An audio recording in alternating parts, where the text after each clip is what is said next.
conversation. So Gotcha. that's Very that interesting. is different.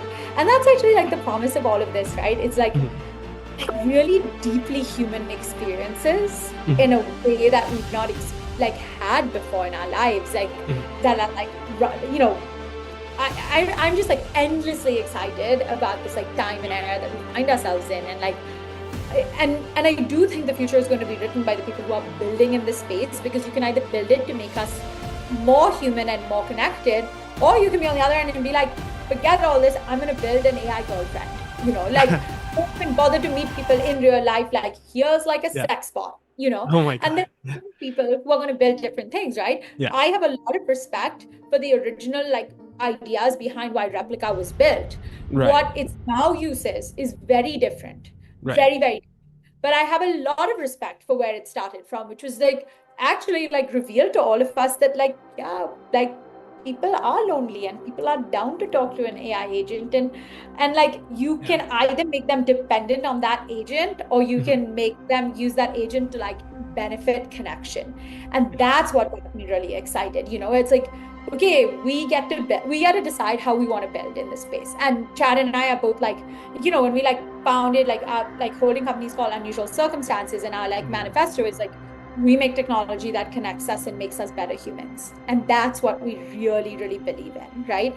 And we also like what everything we're doing at Sitch, we've patented across like networking, friendship. Like we really see ourselves as like, Chad is super social, I'm super social. We love connecting people. We love being part of communities and broader networks and whatnot. And I think it's really important that like we think about how AI plays a role in actually like making us more connected rather than making us more isolating and allowing us to just like I don't like products in which it's like my AI friend will talk to other AI friends, or like here's my social media and only AI bots are going to respond to it. Like, no, I don't want that. I want my IRL world to be improved on by agentic AI.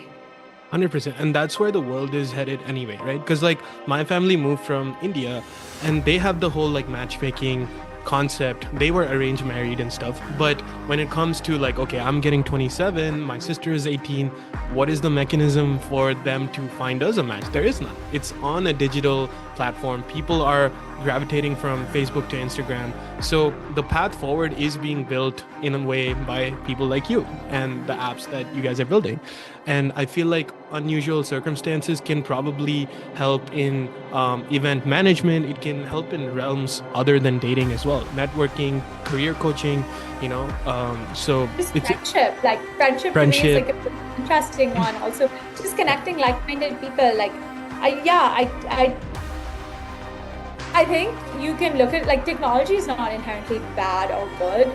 AI is not inherently bad or good. It's our applications and uses of this. Similar to how like some people really thrive on social media and some people find it really disastrous for their mental health. And it's always about applications, always about the intention of the people building the products. And like we're kind of approaching it and being like, hey, I know, like I want to help people find their purpose. I want to make dating less isolating. I want to make it less gamified. I want to make it less frustrating. I want to make it less about like less difficult and more exploratory and more interesting and more deep and meaningful.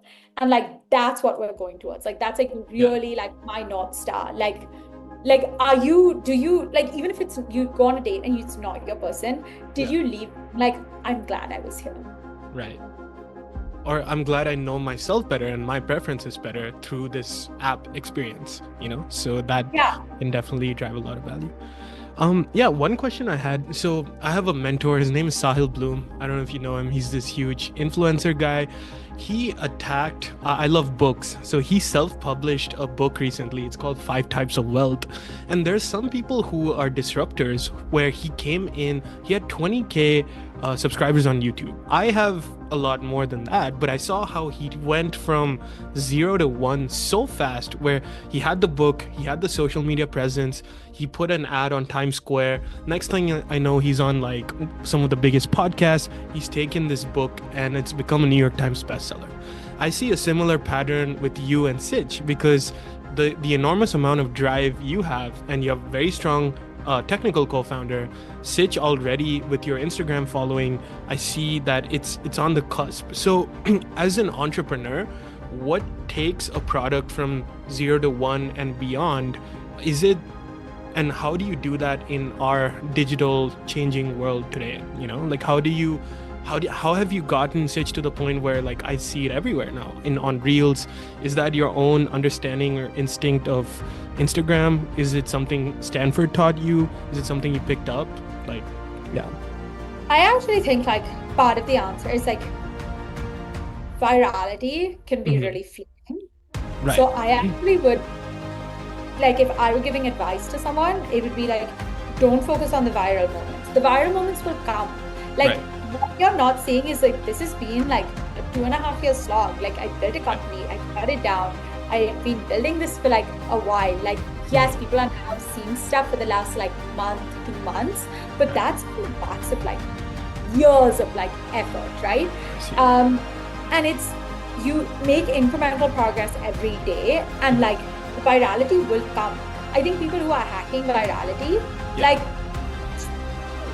there's a lot of people who are good at like getting like 1 million downloads or like 100,000 downloads on an app in like 1 week. And it's like, yeah, did any of those users stick around? Like you were able to create like a viral moment, but did it ever lead to anything that was actually meaningful?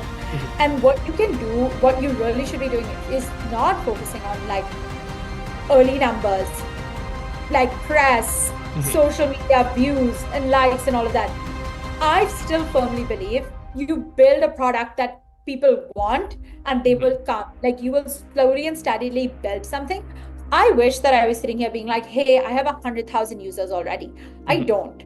I know my 100,000 users will come. Like I absolutely know they will come because I am building very thoughtfully the kind of product where you come in and you're like, fine, I don't like my first 5 matches. I believe in this product. I understand why it's being built. I understand what it's asked of me and I understand how it's going to work.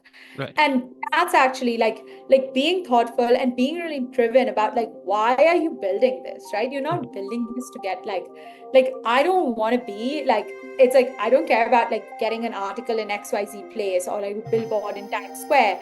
Yeah. What I care about at the end of the day is, did I build a massive company that changed the world? And it comes in 5 years, 7 years, 10 years, 15 years. I need to know with like single-minded like focus, this is where I'm going. This is what matters. And I think we're all fundamentally like, we are driven by certain things and we care about certain things. So how do you focus on like again, like finding what that thing is for you? And like entrepreneurship is not fun. It's not sexy. It's actually a slog. Like we don't talk about a lot of it. Like it's really become glamorized in a big way. But actually like most of the time you're like running around with your like a headless chicken. You're stressed like about a million different things. You don't know where your next paycheck is coming from. You don't know if you're going to meet numbers. You don't know if like a better funded competitor is going to come out of the blue. You don't know any of this. But what you have to believe is that every day when you wake up, you actually care about what you're building and you connect deeply with the why you're building it. So definitely. A great answer. Yeah, definitely. That will help me and a lot of entrepreneurs. One question I had, what about safety and protecting the users? There's things like catfishing. Love bombing is more of like a interpersonal thing. It's like people, emotional manipulation, verification, ghosting, breadcrumbing. How does Sitch kind of deal with some of these? We can't really like love bombing and breadcrumbing, like these are all things that like people are doing. Like that's hard for us to be like, because we don't monitor one-on-one chats. Like if you're talking to someone on the app, like that's a huge invasion of privacy for me to come in and be like, you shouldn't be saying this. However, catfishing is crazy. I saw this with my first dating app I built. I'm like, I literally am asking you for a verification selfie. If you pretended to be a blonde girl and you are a man, why have you sent your selfie? Like, did you think I wasn't going to check? So we do that, where it's like identity verification is super important. And we currently don't have we haven't added in LinkedIn and Instagram, but we will add those in at a later stage. But so far we're just finding because we have an invite code, that actually is a good screening mechanism. Right. And the verification selfie is really good. I'm a girl. I know it. I think it's sometimes you're we've forgotten that these things can be really dangerous. It's funny because it's I forgot how like Uber is a crazy concept when you really think about it. Like I'm getting into Yeah. this random stranger's car. Yeah. And then when I like started taking Waymos when I was in SF, I was like, Oh, wow, I feel so much better. I forgot that I have this, like sometimes like I'm like, it's super late at night and like an Uber driver is dropping me home. I'm like, I actually don't like the fact that you know that I live here and that Right. it's like, I unlock the door and like you like can see It's too all of much. it. Yeah. So I think like safety is something we like it's hard in an online world, right? Like to like keep people safe. So we're trying to do our best to really like make sure people are who they say they are. Unfortunately, we can't control for bad behaviors that happen after we verified that. But we're definitely like looking into that. Got you. Yeah, that's great to know, especially with the kind of user base you guys are gonna have. I think that will be phenomenal. Are there any cultural kind of stigmas that are facilitated with the aspects of matchmaking? Oh, for sure. Yeah, we can end it. For example, yeah, go ahead. Well, it's funny because I actually think Netflix did my job for me, right? Like in like normal matchmaking. Like thank you Netflix for Indian matchmaking. Thank you for like making everyone be like, wait, do I want an arranged marriage? Do I want a Sima Aunty? Like it's almost like it's amazing when the tides are turning somewhere and you're like, oh, I'm like jumping in now, you know, like versus like I think 6-7 years ago, like when like Tinder, Bumble, Hinge were doing pretty well, it'd been hard to come in and be like, why don't you trust a matchmaker, you know? So that has worked. What I think is really lovely for me is that I am very connected to my like Indian heritage and like I go home for 6 weeks a year. Like I am very Indian. Like in every year we host a big Diwali party, we host a big Holi party. Like this is my cultural tradition. This is also like my grandmother. Like it feels so deeply connected to who I am and the things I care about. And I feel so lucky that I'm able to share this with the world. And you know, it is very different from like, I don't like this, it's hard to like be like with like matchmakers in India, there's like a monetary aspect, there's like a lot of stuff around like people being forced into marriages they're unhappy with. Like it's not this like rosy colored picture.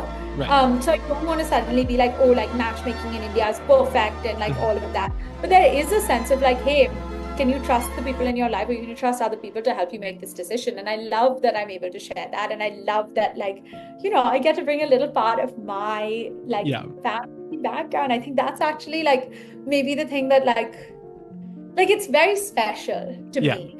I was home, you know, with my mommy and like I was talking about what I do and you know she's like 87, like it's such a different like, and she like showed me her diaries where she would like write down all of these things and like, you know, like the landline, like where she like always would like make these phone calls and like I'm like, look at my database, it's online on my laptop. And my grandma's like, what? Like it's like it's so crazy because you think about like the cultural legacies and the things we pass on. And I do feel like there's this big part of her that exists in it and like my why so often it's because it's like, it's there. Like this is just in me. And it's like so nice to be able to like think of it as like, you know, she did this for so many couples. I hopefully will do it for like 26 million people, you know, like 100%. It's like, that's like, at least that's the hope and the goal with this. No, it's a great message. It's a great purpose. You have a tremendous amount of drive. And I think the big ideas that work, the unicorns and disruptors, they come from a place of surety. Like, you know that this worked before, you know how you can make it work in the present and how it'll impact the future.